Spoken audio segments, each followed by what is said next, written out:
looking after grad recruitment, intern recruitment, and then general analyst, senior analyst, and principal advisor level recruitment for the Treasury. So it's really, really cool to be here with you. I've got Reuben and Gemma joining us, and I'll let them introduce themselves, but Reuben is currently in our grad program, recently started, and Gemma is an analyst who's been with us for a number of years now, and he can talk about her experience in the grad program, but can also provide that wider context of life after the grad program at the Treasury. What we'll do is we'll kind of separate this out into kind of three different parts. We'll first talk a little bit about the Treasury itself, because quite aware that people would come to this kind of session with a range of previous experiences with the Treasury. So some of you may be quite familiar with what we do, and then others are trying to learn about us for the first time today. So we'll kind of cover off at a basic level what the Treasury does, how we do it, why we do it, and try to give you some insider perspective on what we get up to. After that part, what I'll do is I'll just pause, and if there's any questions in the chat, we can answer them there if they relate to kind of the work that Treasury does. Otherwise, we'll kick off and keep going through and discuss a bit more detail about life at the Treasury. So in that part, we'll more talk about the graduate program, placements, technical streaming, our culture, our workplace, things like that that can make you a bit more familiar with what it would be like if you were to join us in our graduate roles. After that, I'll then jump back in at the end and talk about the grad recruitment process, and I'll give you some insider tips into what a good application for us specifically would look like, and how to put forward a really strong application. After all that, we'll do some more Q&A. So at that point, feel free to jump in with a live question, or I'll just start going through the chat questions. Feel free to plug them away, and I'll make sure I keep an eye on them as we go. But we'll probably answer them at the end of the first part or at the end of the rest of it. If you've got like a private question you don't really want everyone to read, feel free to pop it to me privately and I can still answer it here, but I won't name you out. Or you can email me direct at Grad Inquiries. Our website hosts our email address, so feel free to pop it in an email chat if it's a bit more than something that I should be responding to today. Hope you get heaps out of the session. Thanks for joining us on a Friday afternoon. No pizzas this year, which is a real shame. So you're really the committed ones here with us. So we appreciate that, and we look forward to sharing what we get up to here, and hoping that you'd like to join us at the end of this. So welcome, and I'll hand over to Gemma and Reuben to introduce themselves further and get us started. Cheers. Hey everyone, I'm Reuben. I am a new grad to the Treasury. I just started in last December, and I'm in the justice team. So I'm sure if you're here, you kind of get the drift of what the Treasury is, but we're kind of the key economic advisors to the government. So anything with economic implications, fiscal implications, and generally anything at all that has implications, we are asked to comment on and provide advice on. And so the kind of key goal or the vision of the Treasury is to lift the living standards of all New Zealanders. And I think for me, it's the first time I've kind of worked in a place that kind of has a vision that is like so central to the work it actually does. So the lifting of living standards for all New Zealanders, it's a really simple idea, but it also just genuinely plays a huge role in all of our work. Like we're always trying to apply that vision to the stuff we do. We want New Zealand to be prosperous and sustainable.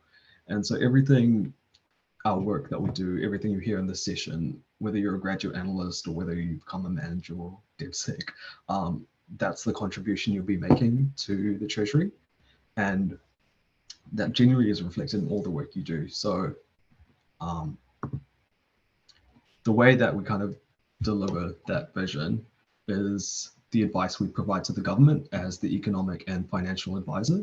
So New Zealand economy, $300 billion, that's quite a bit of money. And so we kind of try to assess how to advise on the growth of that economy, on the prosperity of that economy through doing three key things, which is improving economic performance. So talking about how the economy is growing and sustainably to support the high living standards. And because we're kind of a central agency that looks over all the key government agencies, so anything from police to customs to the justice sector to everything. So we kind of take a broad view, like an umbrella approach, and kind of tie all that together to kind of coordinate how we can kind of align incentives to kind of push the economy forward. So that's about the economic performance. And then as well as the contribution to implementing the government's goals. And then we also have macroeconomic stability, which is another key outcome for the Treasury, which is about fiscal policy. So how much money should the government be spending? Where should they be putting this money to align with their economic and social objectives? So fiscal policy, again, spending of money to achieve macroeconomic outcomes. So you probably hear a lot about inflation, hear about a lot of employment. So how do we use the fiscal levers to kind of affect those outcomes? And that's another key goal of the Treasury and the kind of monitoring role of the Treasury. And then the third key outcome is the high performing state sector. So kind of my role, I'm a vote analyst, is that we're all kind of, we look after an agency and particularly their fiscals. So if anything they want to do that has a fiscal implication, they have to discuss it with us, and we kind of help them and kind of shape their policies so that they're providing real value for money and that they are doing things within their affordable range, but also kind of achieving their goals. Because not from just their perspective, but from like a system perspective.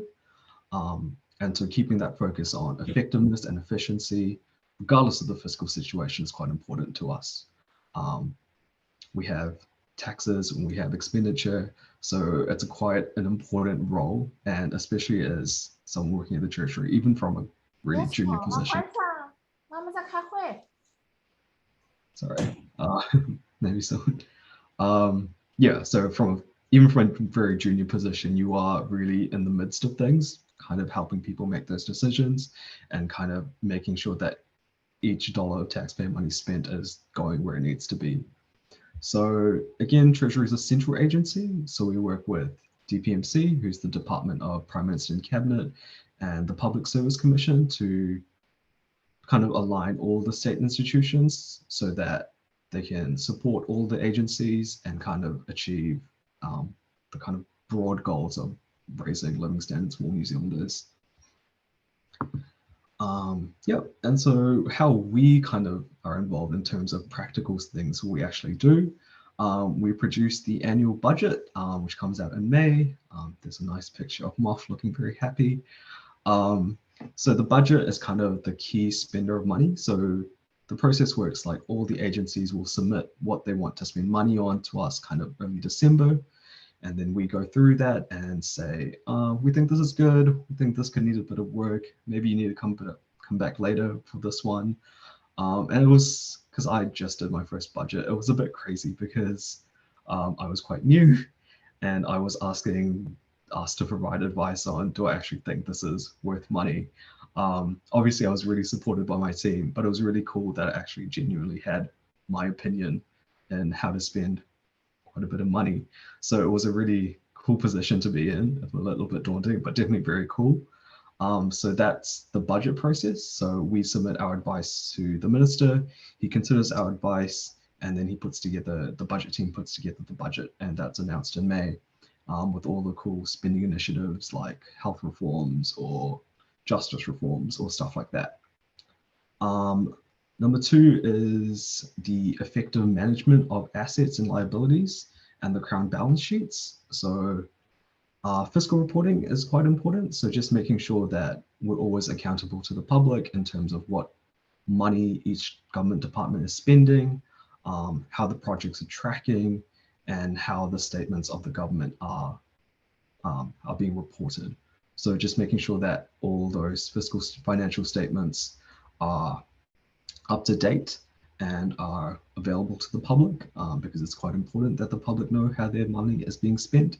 And so we do things like the fiscal update in May, the baselines updates in May and October, pre-election updates, stuff like that. But the budget is kind of the key thing for us. It's our key deliverable, and it's always a very exciting time at the Treasury because we get to see what government departments want to do and how we can help them kind of do it. Yeah, and so that's kind of our key responsibilities. I'll hand over to Gemma now. Cool. Thanks, Reuben.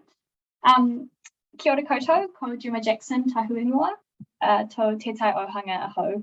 Thanks everyone for joining us. It's so hot in Christchurch today, isn't it? I'm just boiling in my blazer, so appreciate you guys being here. Another thing that's probably worth touching on is the Treasury's Living Standards Framework. And this is linking back to our vision of lifting living standards for all New Zealanders. So this framework captures many things that matter for New Zealanders' wellbeing now as well as into the future. So the LSF with the Living Standards Framework is a flexible framework that prompts our thinking about policy impacts across different dimensions of wellbeing. This is as well as the long-term and distributional issues and implications of policies. So as a policy analyst, we sort of draw on this framework a lot, and it's something that's quite unique about our agency.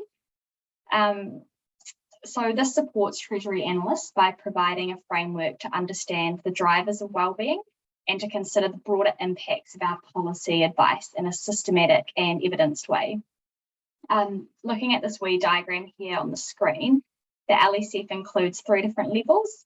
There's our individual and collective wellbeing, our institutions and governance, and the wealth of Aotearoa New Zealand. So as well as the LSF, we also use Hiata Wilder, and this is a framework that helps the Treasury to understand Wilder, which is often translated as Māori perspectives of wellbeing.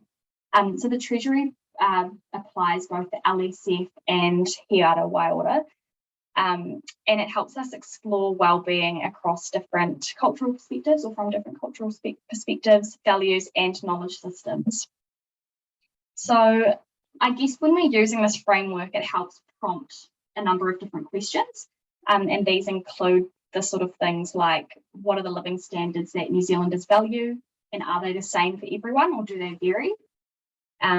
It also might help us think about how well equipped the public service is to understand what living standards mean for a wide range of New Zealanders. It also might mean we're able to learn and apply lessons from other cultures other than just a dominant one. So I think this is quite unique, for our agency, and it helps us take a different approach to understanding wellbeing, and we do use this a bit in our analysis. I guess when thinking about our key stakeholders, as a public servant, we work for New Zealanders, so ultimately everybody is a stakeholder, but there are also some pretty important ones over at the Beehive. So our probably key stakeholder is Honourable Grant Robertson, the Minister of Finance, but we also have 2 Associate Ministers of Finance who different teams and different analysts in the Treasury might also report to or provide advice to.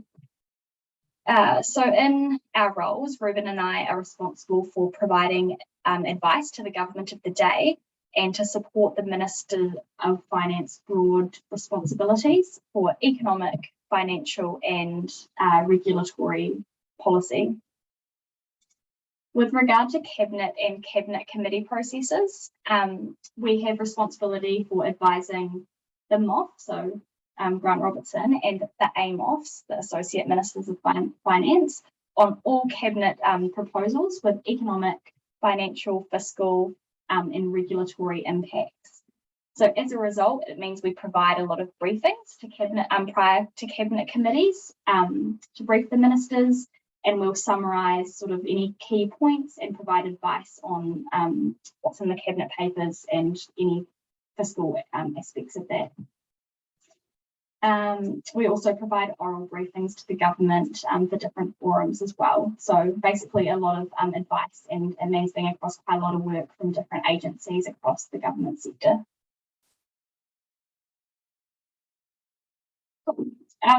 So that was a bit about what the work of the Treasury does and sort of how we fit into that broader public service remit.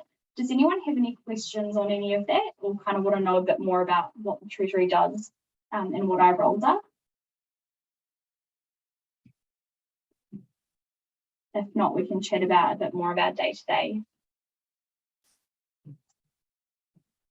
Cool. So for those of you that joined late, there's an opportunity to whether you can either post your questions in the chat there, or just feel free to turn your mic on and say them out loud, whatever your preference is. Emma, there's a question there in the chat there. How would you describe day-to-day life working in the Treasury? I think that's a really good question. I mean, it varies a lot across different teams. And I think as we talk a bit about the different streams of work in the Treasury, we can touch a bit more on that.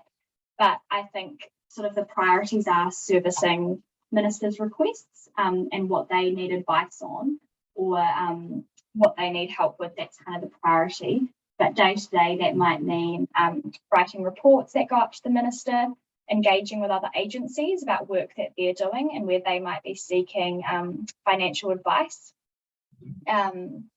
I think in COVID times, it's been a bit different in that we've had to provide quite a lot of reactive work, and there's some huge fiscal implications of, the different types of policies that are being implemented. So a lot of collaboration and coordination across different government agencies to provide really good and free and frank advice to ministers.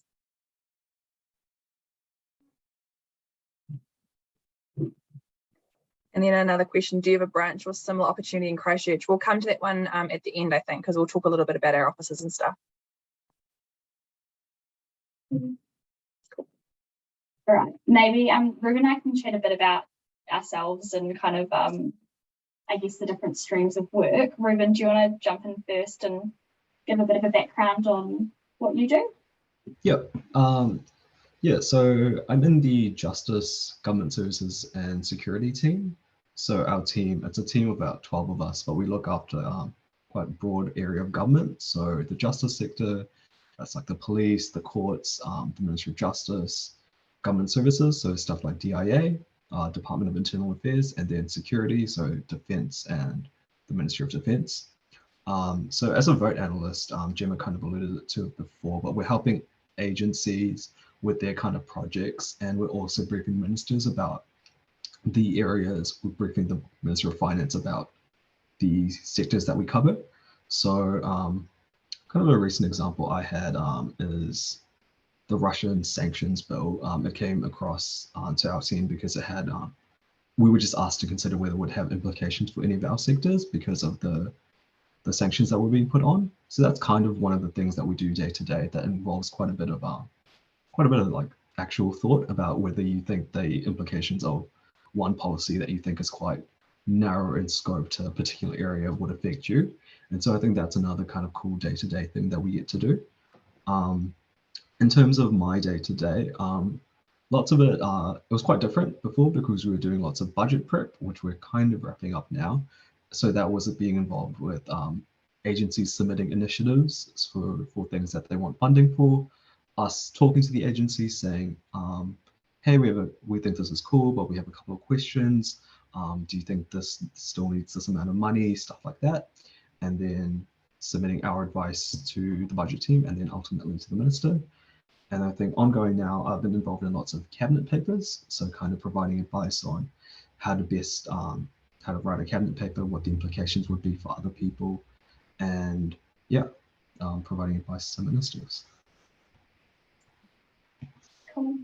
And yeah, I'm in the same stream. So you can see these kind of three streams of work on the screen there. And both Reuben and I in that policy, performance and advisory stream. So just as a bit of an overview, I started as a grad at the end of 2018, and I was in the education and population agencies team. So I worked as what's called a vote analyst, like Reuben, for Te Puna, so Ministry for Māori Development, Ministry for Women, Education Review Office, and worked a bit with Ministry of Education too. And what that meant was being across all of the different policies and bits of work that were going on in those agencies and providing advice to ministers on any financial or regulatory implications that arose from those policies. So super interesting, and it was great because you kind of got to be across lots of different bits of work, whether it's teacher bargaining and quite sensitive issues or more day-to-day fiscal management within the finance teams at those agencies and dealing with, huge sums of money, billions of dollars. So it's quite interesting and was really awesome and hands-on. I've now been in the Treasury's international team for the past 2 years now, and we provide or work on some quite niche and interesting issues. So we manage New Zealand's relationships with the international financial institutions. So I'm New Zealand's lead on the World Bank group, which has been really amazing. And we, I suppose, look at more international type financial issues and some of those big institutions, and provide advice and organise visits and attend seminars with some of those international groups. So again, that's under that policy advisory stream, but it's a bit different. There are also these 2 other streams that you can join as a grad in, and I'll speak a little bit about the macroeconomic stream, and then Reuben might touch on the capital and commercial one. With regard to macroeconomics, so this would be for you if you're really interested in macroeconomic policy, fiscal policy, modelling and research, or forecasting.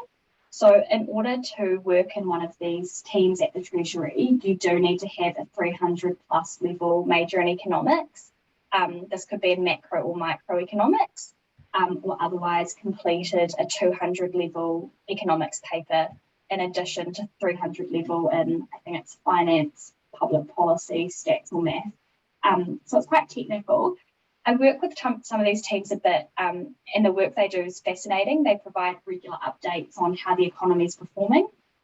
And I think, you know, the main teams would be the forecasting team, the modelling and research team, and the macroeconomic and fiscal policy team. So really fantastic opportunities. And again, if you're interested in some of that more macroeconomic work, that could be a really good stream for you to think about applying for. Yep, I'll just pick up on the capital and commercial stream. So that stream's mostly about through utilizing, kind of implementing the Treasury's goal of improving living standards through the commercial and financial markets, particularly the government's assets. So again, for this one, you would need a 300 plus level degree in accounting, business studies, economics, finance, maths or stats. But the stream quite needs that because you're doing lots of qualitative and quantitative analysis. So you're supporting administrators by providing advice to them on the commercial and government's decisions. So for this stream in particular, you deal a lot with kind of crown entities or state-owned enterprises. So think Fonterra in New Zealand or New Zealand Post. So you're kind of working with those agencies to kind of understand the key risks for delivering commercial strategies. So because these entities are kind of like an arm's length from direct ministerial influence, you're kind of liaising with them to kind of align the goals of their goals and kind of the broader goals of New Zealand. And so you're also kind of providing technical advice on processes such as pricing financial instruments, assessing value at a risk from a financial portfolio. You're partnering with debt management and export credit to consider the liability side of the balance sheet in the advice. And you're supporting the key accountability processes between ministers and the boards of these crown entities. And I think to touch on what Reuben said on that, like it's crazy. We have level 4 in our building at the Treasury, and they just, all of the capital and commercial performance people just have these little teams, and they kind of like operate like a bank would. And so whenever I go up there, it's like a totally different vibe. And yeah, it's quite interesting. They do all of the sort of like debt tenders and issuing bonds and things. So it is almost like a private financial sector, but they do it on behalf of the government. So it's super interesting, and you know, really big transactions and interesting portfolios. So it's quite an interesting type of work, and I didn't even know that the Treasury did it until about 2 or 3 years into working there. So yeah, super cool to be aware of as well.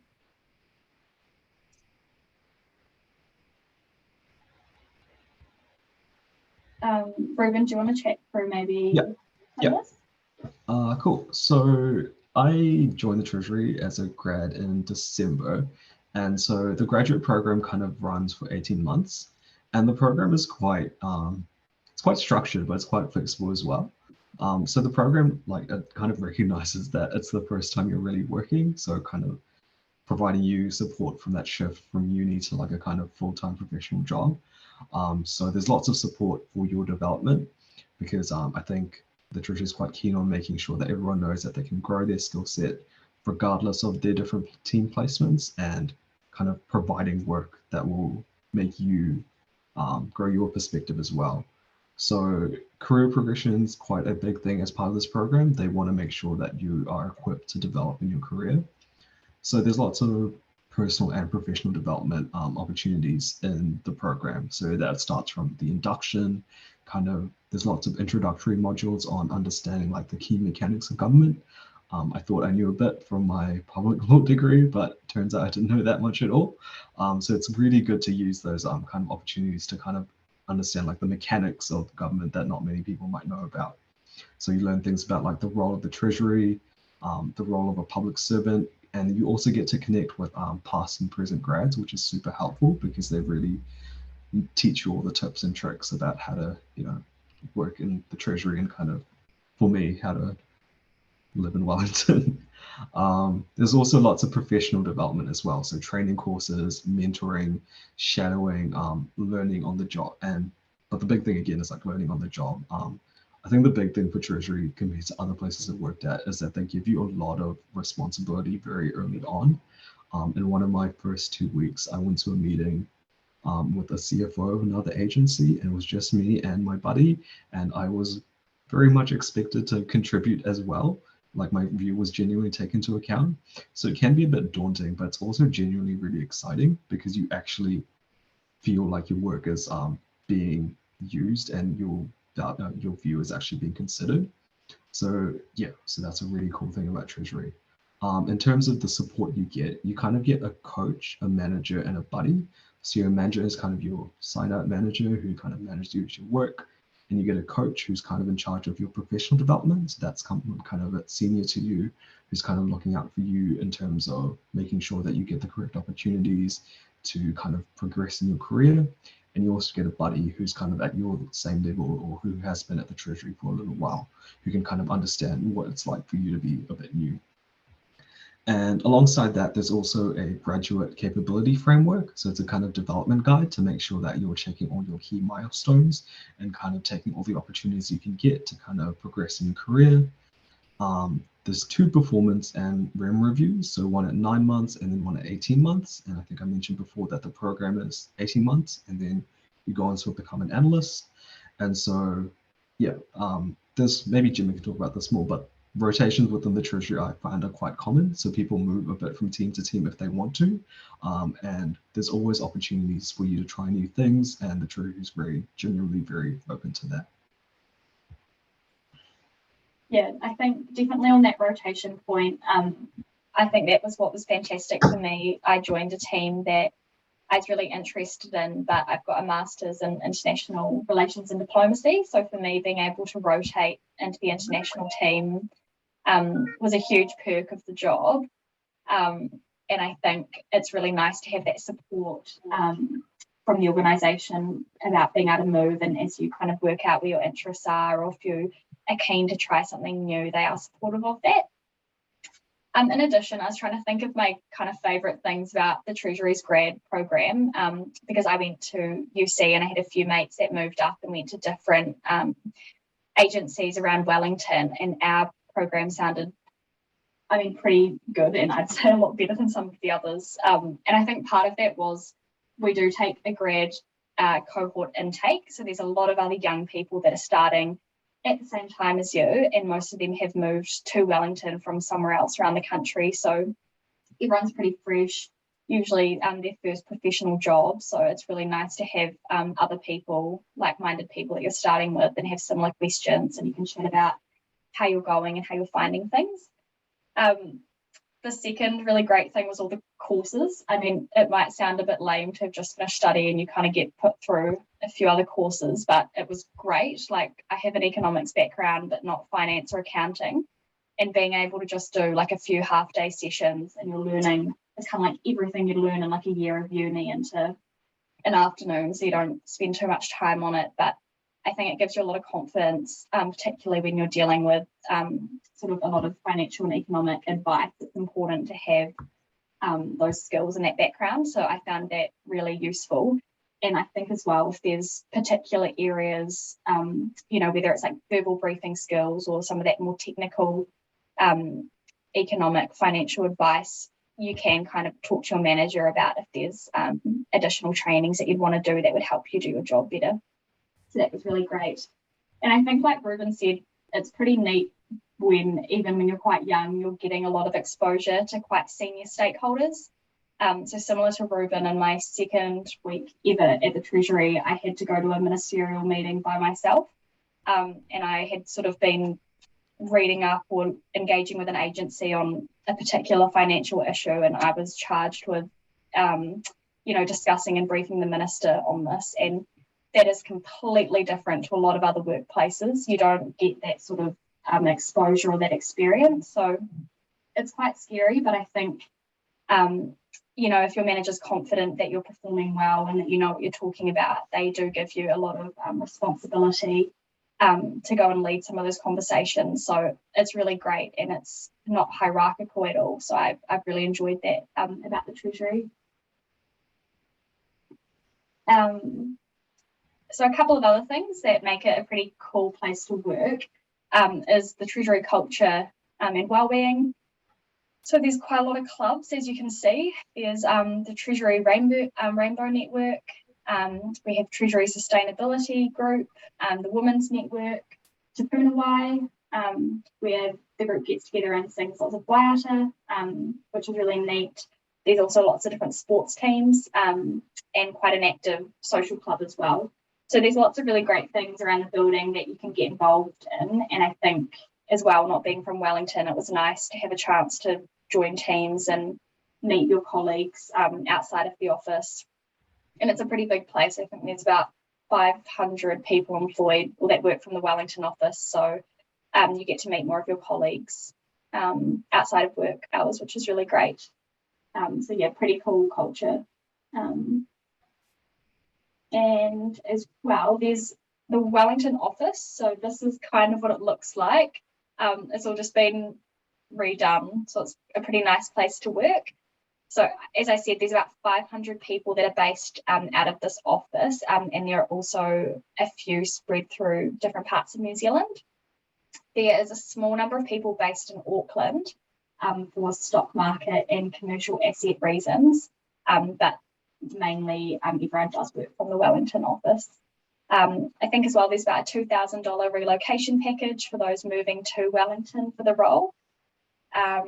All employees are given laptops, your work laptops, who are able to work from home or in the office. And I think, like most places now, it's extremely flexible, particularly in the current environment with the pandemic and whatnot. So every team's a little bit different, and having certain days or times that people come into the office, but for the most part, it's very flexible and you're able to work from home if you want to. We have a hot desking environment at the moment. So what that means is you don't have a set desk and you can kind of work in different spaces across the building. But most teams do have kind of a little hub where everyone sits and you can still, you're still with your team, but you just don't have to be fixed in the same desk every day. I think that's about it on that. I guess just emphasising the point that it is really flexible. Yeah, so you can work, kind of pick your hours to an extent, or like me, I have a lot of midnight meetings, given I work in the international space and New Zealand's at the very bottom of the world. So my manager is really flexible about if I'm online late at night, I come in later the next day and all that sort of thing. So it's really great on that front. Thanks, Gemma. I will just answer the one question we've got in the chat before going on to the recruitment campaign. Do we have branches in Christchurch or similar? No.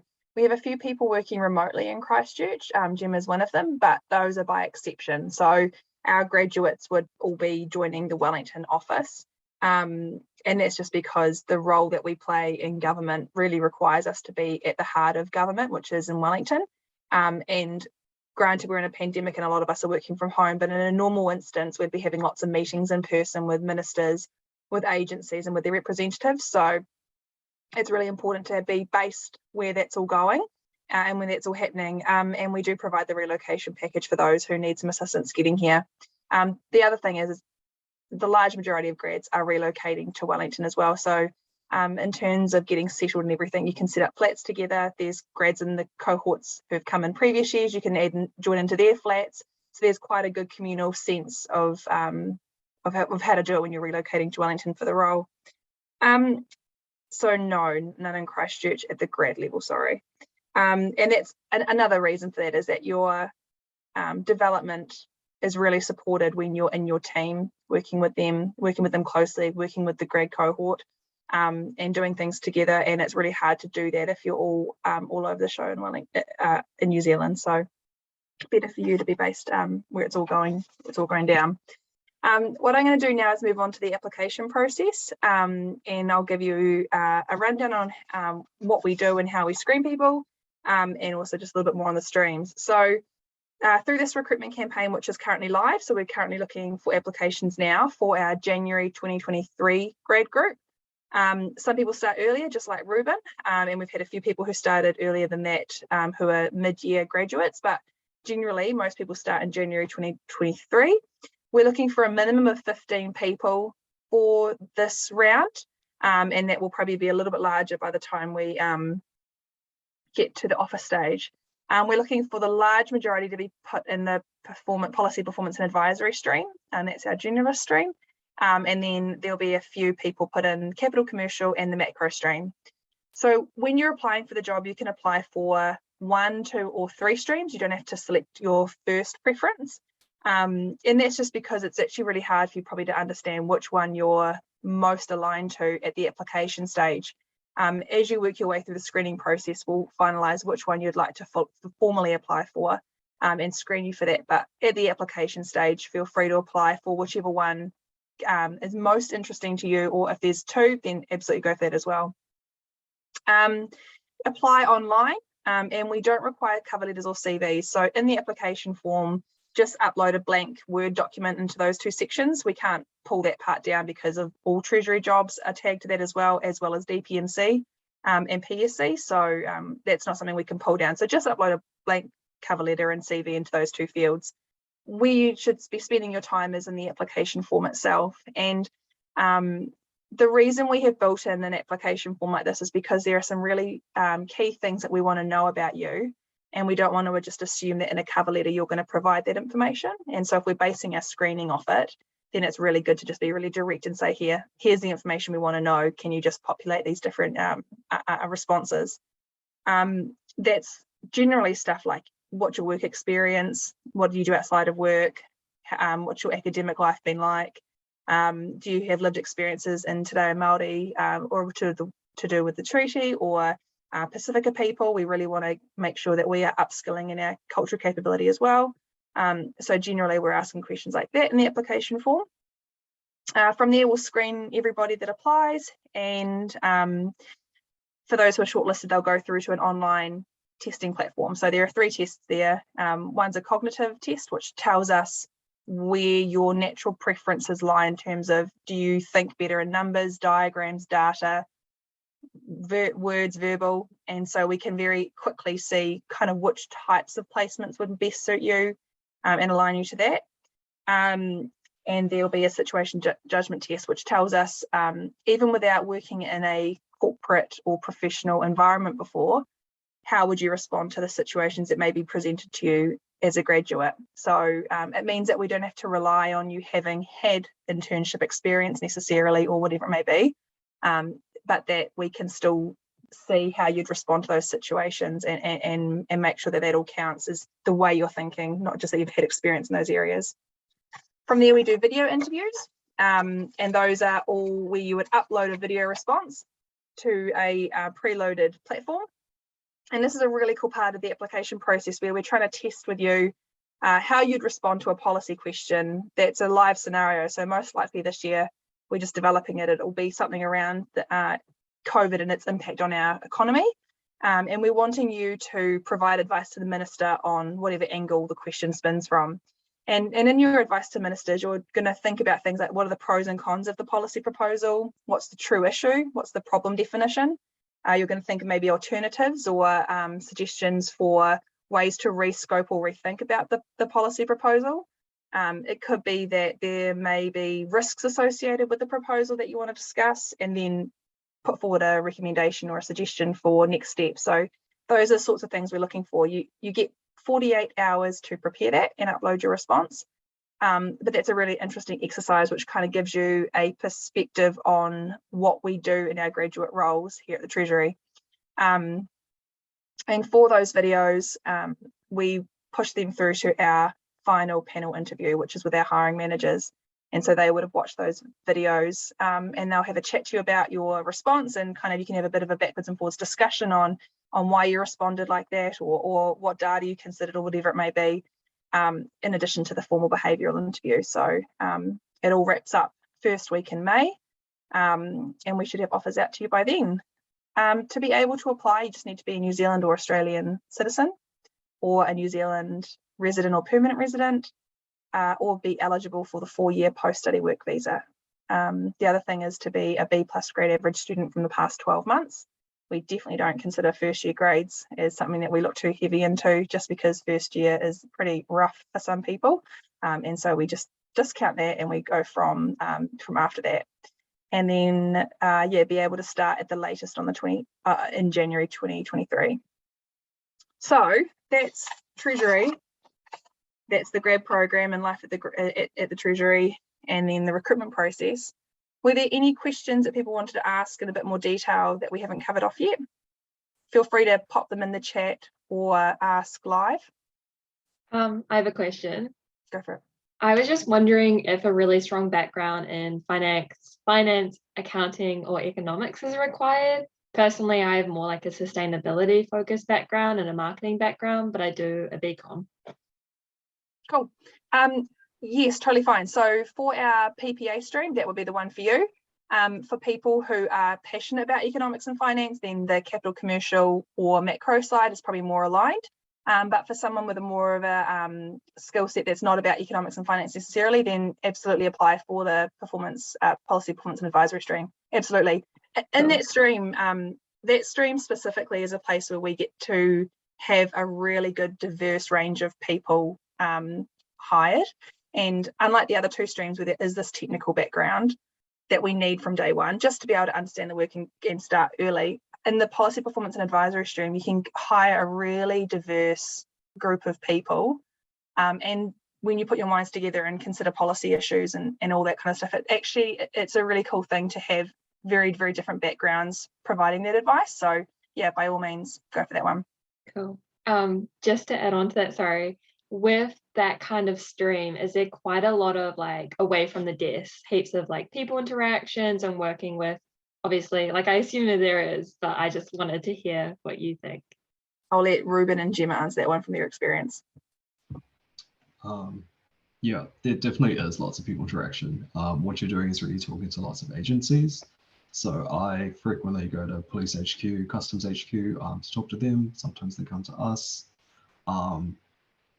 My previous, the person who did customs previously went to like an airport and met the customs dogs. So yeah, there's lots of interactions in that stream. Yeah, it's definitely a very communication with agencies heavy stream. So definitely lots of people interaction. Awesome, thank you very much. Do you have anything to add there, Gemma?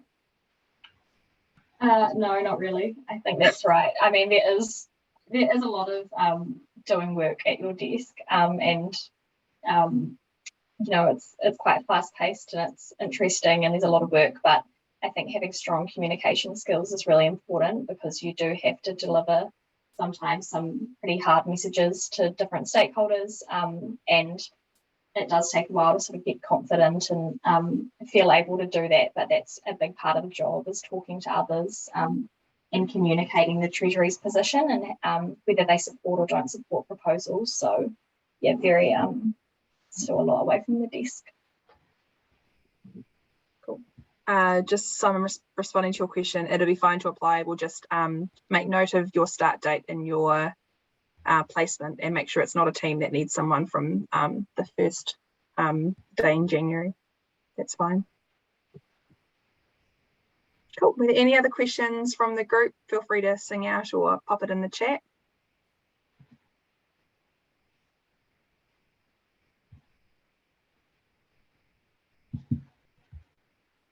Cool. All right, might hand back over to you, Richie. Awesome. Well, I just want to say, guys, that was really, really insightful for me. I got a lot out of that. I think I learned a lot about the sort of work that Treasury do and what's involved and you guys' sort of day-to-day operations. That was really cool. Along with the sort of logistical stuff that we heard as well about the process for students to apply, how they would go about doing that, the sort of backgrounds you're looking for, and the timing as well, when they should apply, when they're likely to hear back, the process, everything. It was really, really good. I actually had a question myself before we finish up, if I can. Reuben, you sort of mentioned that you're relatively new to the Treasury and you got to contribute to that budget. One thing we see in the careers team, we often see students who have experienced imposter syndrome. So they're going from being in uni and feeling that they've developed the academic side of things to going into the workforce. Did you find, I suppose for you as well, Gemma, did you guys find that difficult? Did you experience imposter syndrome yourself? If someone was experiencing imposter syndrome, what would you suggest they apply, or what would you guys think? Yeah, that's a really good question. I definitely experienced that in my first I'd say in the first 2 months actually, because you were being asked to make lots of very big decisions. But something someone said to me was actually quite canny. It was like, if they can't convince, so in the context of like doing a budget bid where someone asked for like, say, I don't know, $100 million to deliver some program, someone said to me, if they can't convince you as like a new grad, how are they going to convince anyone else? So that's like quite a good perspective to take to the imposter syndrome. And you kind of just get used to that. Your team is really supportive and they really guide you in terms of like the mindset you need to have to kind of make those decisions. And it definitely goes away because your team is so supportive. It goes away very quickly. That was my experience. Awesome. Cool. Thank you. I'll just add to that. It's so funny that you bring it up because we ran an imposter syndrome workshop last year for our staff because it doesn't necessarily go away. And I think even at any level, you've got managers who are in their roles feeling like they're imposters in their roles in that sense as well. I think you can always look around and see people's highlight reels and you might think that, gosh, I've got so much experience that I've got this all down, or man, that came easily to them. Whereas for me, might be such a struggle, but actually at the end of the day, we're all feeling like that when it comes to pockets of our job. And it could be that you are acing one part and you feel like you're completely an imposter in another part. And I think one part of your development is actually learning to live with that feeling and, being comfortable sitting in the grey zone of where you have a role to play, but not necessarily the experience to make you comfortable in that role yet. And I think a lot of the grad program is there to kind of support that and provide that safety net. And we do our best to move you into a place where it's not necessarily that you're any more competent in that job, it's that you're actually okay with being where you're at in your skills level and your development level. So I think that's a really important thing to note as well, that you won't be the only person feeling that. And actually it's not a grad thing. It's not an analyst thing. It's every single level of your career thing, and becoming comfortable in that zone is really important. Cool. That was a great answer, both from you guys. So you'd say that the graduate program's a way of making you feel comfortable with the uncomfortable and feeling comfortable not knowing everything. Good summary. Thanks. Cool. Well, I'll just wait for about sort of 10, 20 more seconds, just in case anyone else has any more questions that they want to ask. But while we're waiting, I wondered if there's a way that people might be able to contact you guys if they were wanting to ask sort of a private question, or would you guys be happy for students to reach out to you in that way? Yeah, feel free to reach out to me direct. If you pop to Treasury Careers page, my email address is the grad inquiries one. So anything that goes through to grad inquiries will come through to me, so I can answer them all for you. Awesome. Is it possible, Richard, if I send you that link, that you could share that around? Yep, we can do that. Absolutely. Cool. What I also might do is share the link to the testimonial pages on our website, because I think the stuff about the streams, it really comes into light when you're reading it from different testimonials from grads who've been in those roles. So especially the capital commercial stream and macro stream, where we didn't have people present today to represent them. Have a read up on those streams and see if that's an area of interest to you. I can flick those links out as well. Awesome. That'd be great. Cool. All right. Well, I just want to take that opportunity to say a massive thank you to Laura, Gemma, and Reuben. You guys did an awesome job of the presentation, and I'm sure the students here really appreciated it. I certainly did. So thanks again. Cool. Cheers. Thank you for having us, and thanks everybody for joining. Pleasure. Ngā mihi. Thank you. Thank you. Thank you very much. Thank you.